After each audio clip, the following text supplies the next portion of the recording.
Penyebab meninggalnya dosen wanita muda Untak Semarang berinisial DLL diungkap pihak kepolisian.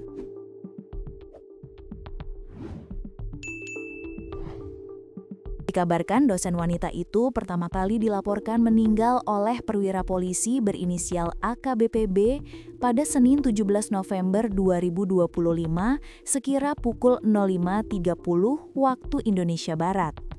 Korban ditemukan meninggal dunia dengan kondisi telanjang dengan tergeletak di lantai samping tempat tidur. Kepolisian kemudian menduga DLL 35 meninggal karena sakit. Dugaan ini muncul karena korban sempat berobat ke Rumah Sakit Telogorejo Semarang 2 hari berturut-turut sebelum meninggal dunia. Penyebab kematian korban diduga karena sakit, sebab 2 hari berturut-turut 15 dan 16 November, korban berobat ke Rumah Sakit Telogorejo Semarang.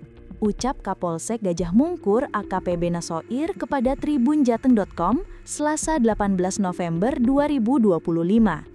Korban sebelumnya ditemukan tewas di sebuah kamar kos hotel, Kostel, di Jalan Telaga Bodas Raya nomor 11 Karangrejo, Gajah Mungkur, Kota Semarang, Senin 17 November 2025, sekira pukul 05.30 waktu Indonesia Barat.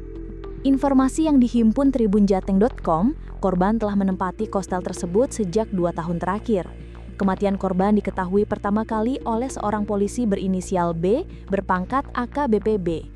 Diduga polisi ini merupakan orang dekat korban. Polisi ini pula yang mengantarkan korban ke rumah sakit. Nasoir mengatakan hasil rekam medis terakhir korban di rumah sakit tersebut tercatat tensi darahnya sekitar 190 mm air raksa dan gula darah 600 mg per desiliter. Korban hanya menjalani rawat jalan selepas memeriksakan ke dokter.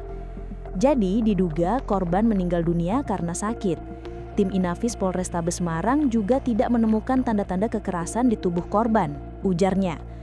Terkait hubungan korban dengan polisi tersebut, Nasoir membenarkannya. Namun ia enggan menjelaskannya lebih detail hubungan mereka.